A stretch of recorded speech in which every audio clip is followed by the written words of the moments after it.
por supuesto, con el maestro Alfonso Zárate. Él es presidente del Grupo Consultor Interdisciplinario, es columnista en el periódico El Universal, colaborador en este espacio. Grupo Consultor es una firma especializada en estrategias de comunicación política.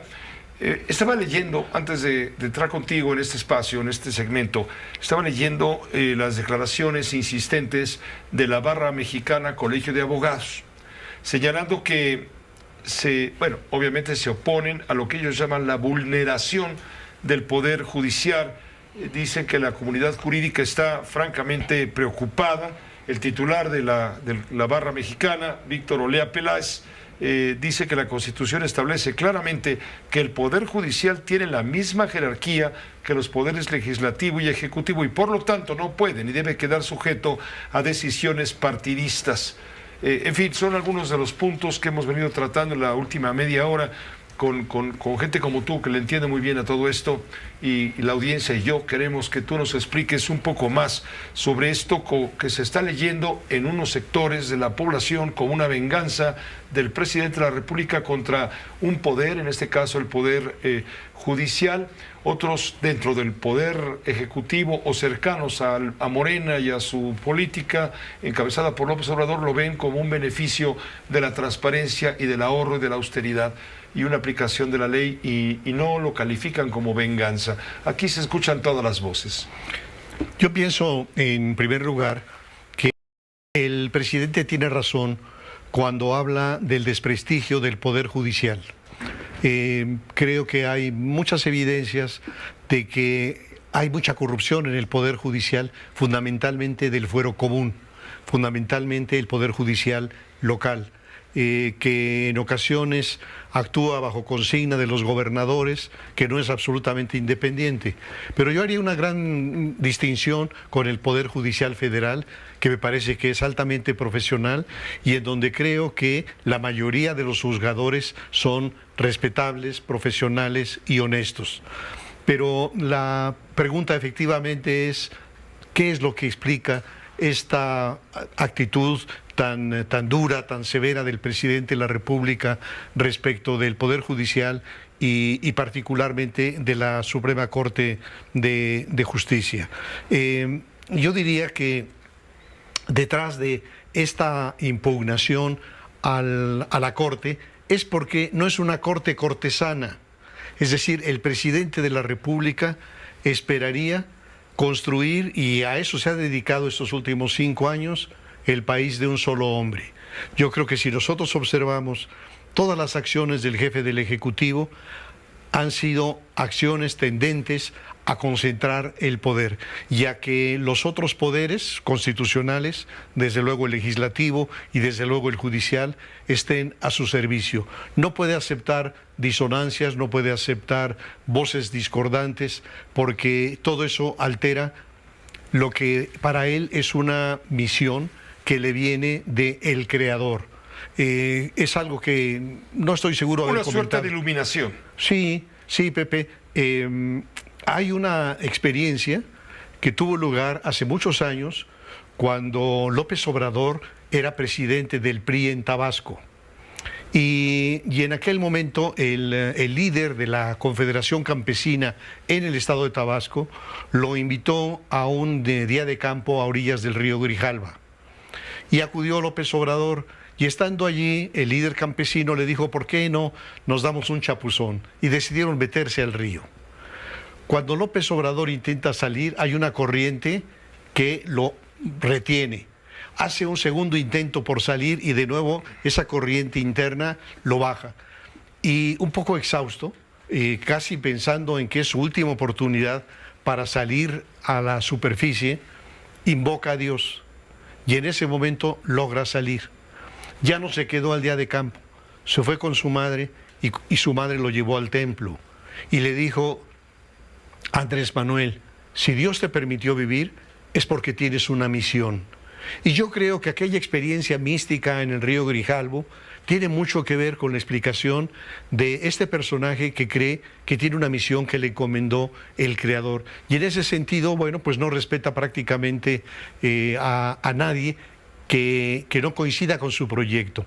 Y asume que todas las instancias están comprometidas con apoyar lo que él llama cuarta transformación, que en sí mismo, Pepe, es una enorme desmesura, porque cuando habla de cuarta transformación se está refiriendo a la primera, que fue la independencia, la segunda, que fue la reforma juarista, la tercera, que fue la revolución, y esto sería la cuarta transformación.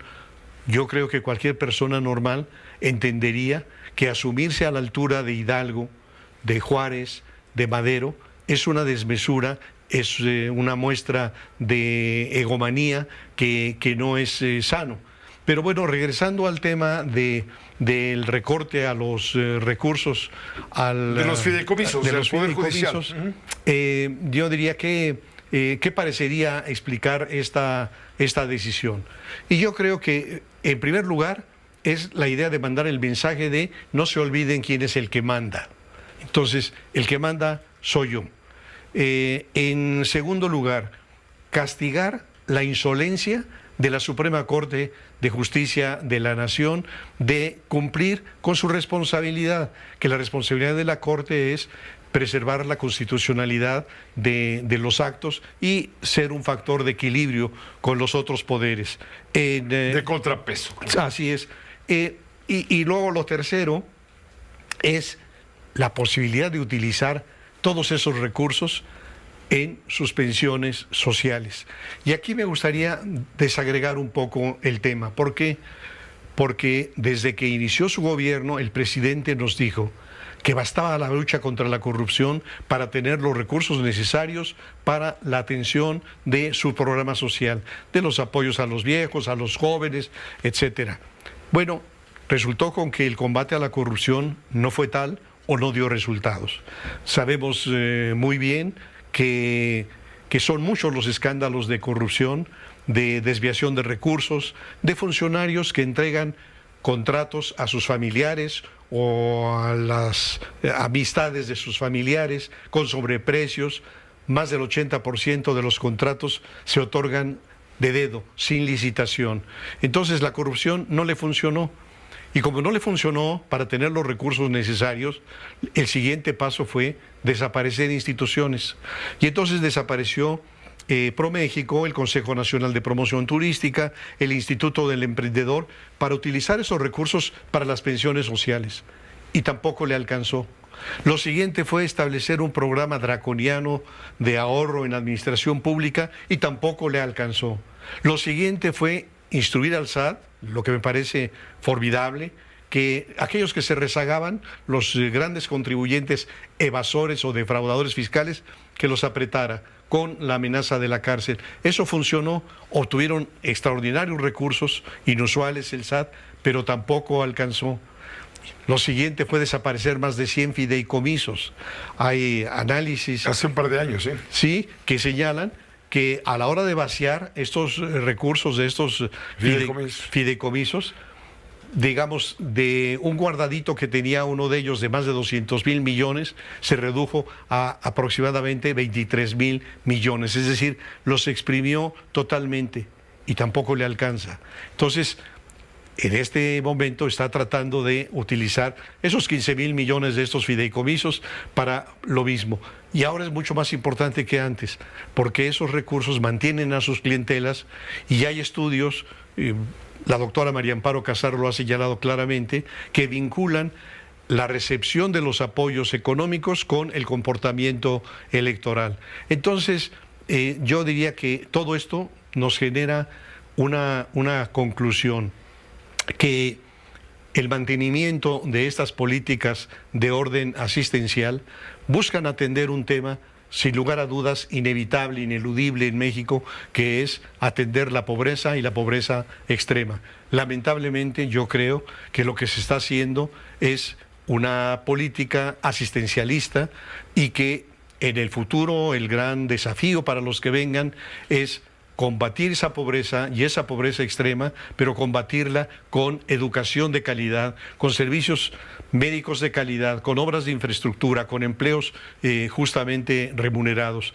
Esa es una tarea formidable y lo peor es que después de haber agotado todos los guardaditos, ya nada más falta que el presidente decrete que las alcancías de los niños también sean utilizables para apoyar sus programas sociales. Está dejando la hacienda pública desfondada y un escenario muy inquietante para el nuevo gobierno. Alfonso Zárate, te agradecemos mucho la oportunidad de escucharte como cada jueves. Ojalá todos los días fueran jueves. Muchas Bienvenido gracias. como siempre. Gracias, Pepe.